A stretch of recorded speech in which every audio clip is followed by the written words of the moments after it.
जब भी कोई आतंकवादी हमला होता है या आतंकवादी हमला होने वाला होता है या हमारी जांच एजेंसियां जो हैं आतंकवादी हमला होने से पहले कुछ लोगों को पकड़ती हैं, तो ये बात सामने आती है कि वो लोग आतंकी संगठन के स्लीपर सेल को से जुड़े हुए थे।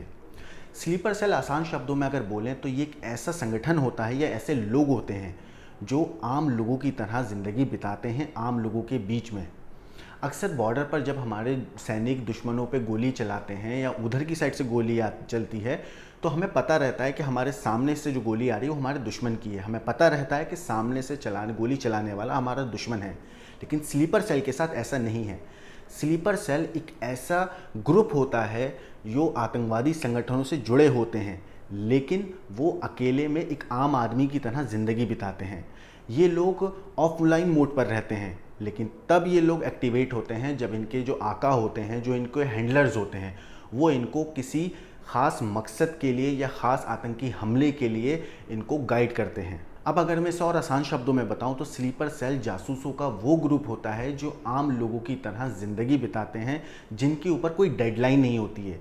ज़्यादातर ये लोग स्लीपिंग मोड में ही रहते हैं और आम लोगों की तरह ज़िंदगी बिताते हैं, ताकि इनके बारे में कोई जान ना सके कि इनका मकसद क्या होता है, इनका काम क्या होता है।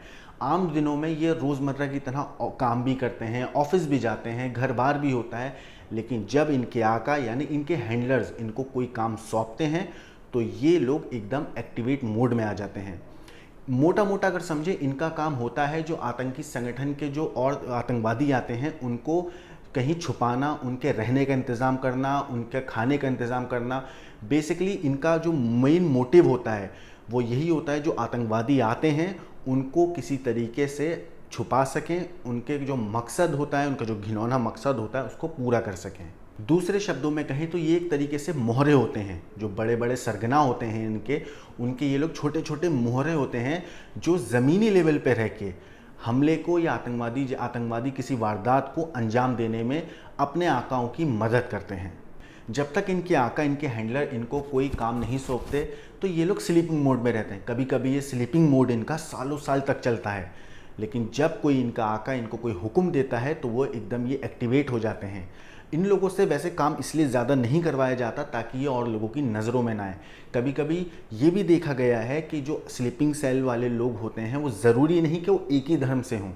कई बार ऐसा भी होता है कि किसी को उन पर शक ना हो, इस वजह से किसी और धर्म के लोगों को ये लोग टारगेट करते हैं, उन लोगों का माइंड डाइवर्ट करते हैं। और ज़्यादातर स्लीपिंग सेल के लोग वही होते हैं जो देखा गया है, जो अलग अलग जगहों पर जिनकी जान पहचान होती है, ताकि वक्त आने पर ये लोग इन लोगों की मदद कर सकें और वो लोग अपने घिनौने काम को अंजाम दे सकें। आपको मैं बता दूं कि 9/11 जो अमेरिका पे हमला हुआ था, उसके बाद अमेरिका की खुफिया एजेंसी ने सबसे ज़्यादा जो जोर दिया था वो इसी पे दिया था कि किसी तरीके से अमेरिका से स्लीपर सेल का खात्मा किया जा सके।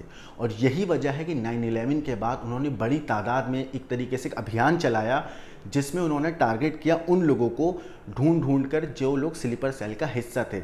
और इसी की वजह से 9/11 के हमले के बाद से आज तक तकरीब 20-21 साल हो चुके हैं, लेकिन अभी तक वहाँ पे कोई भी बड़ा हमला ऊपर वाले के करम से नहीं हुआ है, क्योंकि अमेरिकी जांच एजेंसियों ने सबसे पहले टारगेट किया स्लीपर सेल को और उनको ख़त्म करा। क्योंकि स्लीपर सेल एक तरीके से जड़ होती है।